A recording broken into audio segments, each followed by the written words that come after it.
Assalamualaikum warahmatullahi wabarakatuh. Saya akan memaparkan analisis kasus saya tak terima dilarang merokok seorang siswa tantang guru dan membuat kekacauan di kelas. Sebelumnya perkenalkan, nama saya Nurul Kamaria dari kelas PKK 01 tahun 2019.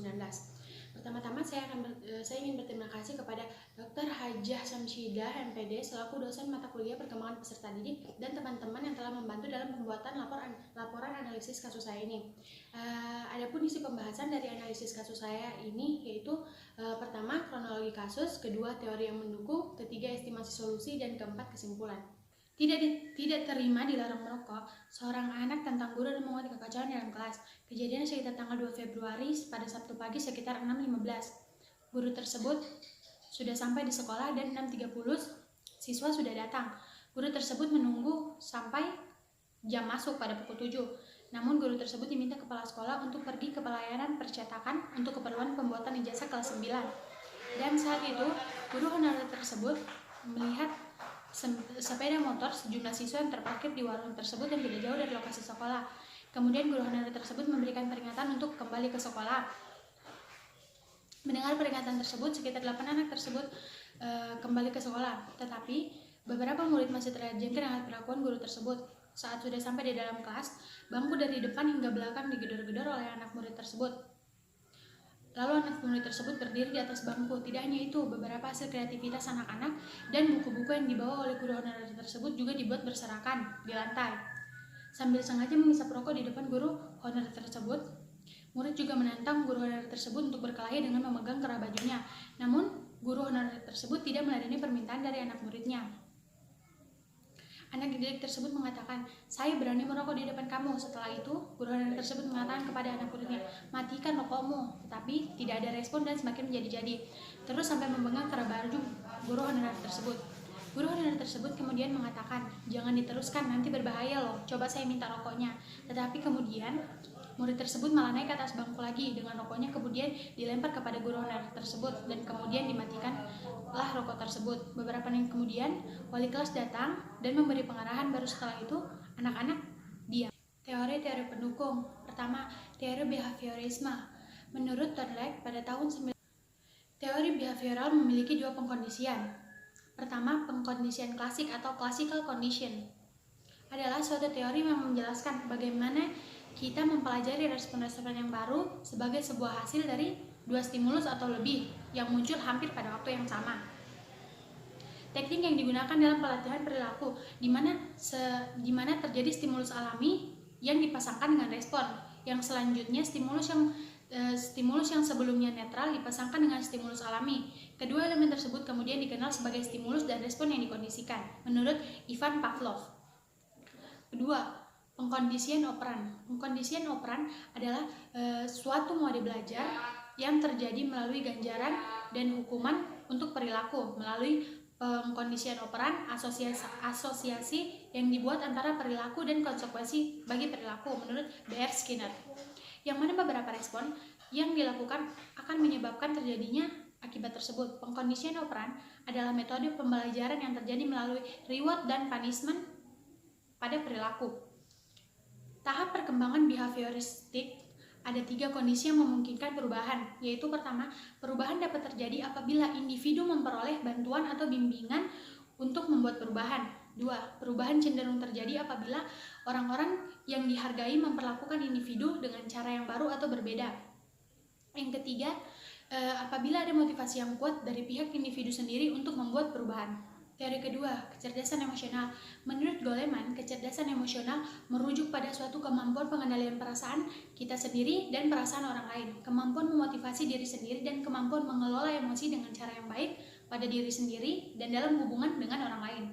Faktor yang mempengaruhi kecerdasan emosional menurut Goleman pada tahun 1997 menjelaskan ada beberapa faktor kecerdasan emosional individu, yaitu lingkungan keluarga.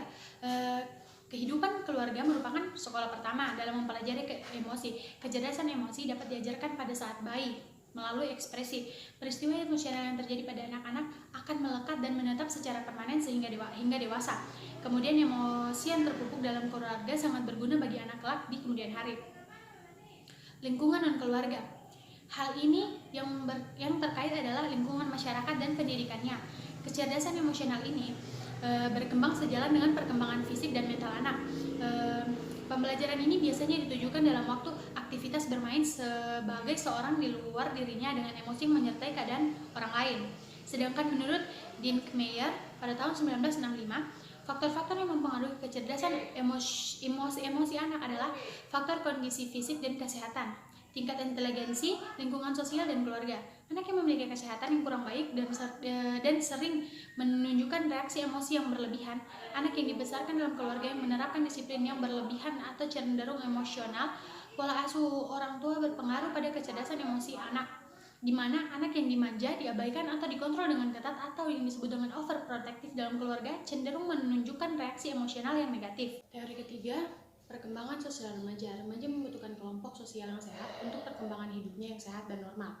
Cara kelompok yang di masyarakat mempengaruhi kehidupan remaja tersebut, dan juga sebaliknya remaja dapat mempengaruhi kelompok sosial yang di mana dia berada. Perkembangan bahasa. Perkembangan bahasa sebagai fungsinya bahasa merupakan alat komunikasi yang digunakan dalam pergaulan atau dalam pergaulan dengan orang lain.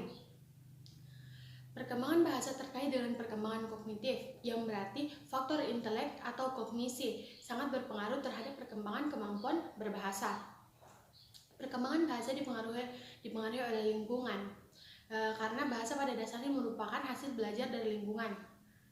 Karakteristik perkembangan bahasa remaja. Bahasa remaja adalah bahasa yang telah berkembang, telah belajar, ia telah belajar dari lingkungan, dan demikian remaja tersebut terbentuk oleh kondisi lingkungan. Lingkungan remaja mencakup pergaulan teman sebaya dan pergaulan lingkungan sekolah. Pola bahasa yang dimiliki adalah bahasa yang berkembang di dalam keluarga atau bahasa ibu. Hal ini berarti proses pembentukan kepribadian dihasilkan dari pergaulan masyarakat sekitar akan memberikan ciri khas dalam perilaku berbahasa seseorang. Bersamaan dengan kehidupannya di dalam masyarakat, remaja mengikuti proses belajar di sekolah. Pengaruh lingkungan yang berbeda antara keluarga, masyarakat, dan sekolah dalam perkembangan berbahasa seorang remaja akan menyebabkan seorang remaja itu mengalami perbedaan yang ditunjukkan dengan pemilihan dan penggunaan kosakata yang sesuai dengan taraf sosial keluarga. Keempat yaitu permasalahan remaja dan isu-isu kesehatan. Kenakalan remaja ialah suatu perbuatan atau tingkah laku yang dilakukan oleh seseorang remaja baik secara sendiri maupun secara kelompok yang sifatnya melanggar aturan dan ketentuan hukum, moral, sosial yang berlaku di lingkungan masyarakat menurut Singgi 1978. Bentuk-bentuk kenakalan remaja menurut bentuknya terbagi menjadi tiga, yaitu kenakalan biasa. Kenakalan biasa ini yang suka berkelahi, keluyuran, bolos sekolah, merokok, dan pergi ke rumah tanpa pamit. Kedua, kenakalan yang menjurus pada pelanggaran dan kejahatan, misalnya mengendarai motor tanpa SIM dan mengambil barang orang tua tanpa izin. Kenakalan ketiga yaitu kenakalan khusus, misalnya seperti penyalahgunaan narkotika, hubungan seks di luar nikah, pemerkosaan, dan sebagainya. Faktor kenakalan remaja terbagi menjadi dua. Pertama, faktor internal yang meliputi problem psikologi atau sosial yang sedang dihadapi. Menghadapi masa remaja yang dipenuhi dengan tantangan membuat remaja rentang menghadap tekanan. Akibatnya dapat memicu persoalan psikologis seperti stres dan depresi. Kontrol diri yang lemah. Remaja yang terbiasa mengendalikan diri untuk mempertahankan usaha untuk mencapai tujuan yang lebih tinggi cenderung lebih mudah terlena untuk mendapatkan kenikmatan yang instan dengan melakukan perilaku berisiko yang justru pada akhirnya malah menambah persoalan yang baru. Yang kedua yaitu faktor eksternal. Faktor eksternal yaitu persoalan keluarga. Hubungan antara orang tua dan anak yang kurang harmonis dan sikap otoriter membuat remaja sulit terbuka dan menyampaikan persoalan yang dihadapi kepada orang tuanya, yang diakibatkan anak akan kesusahan dalam menyelesaikan persoalannya dan terjerumus dalam perilaku beresiko.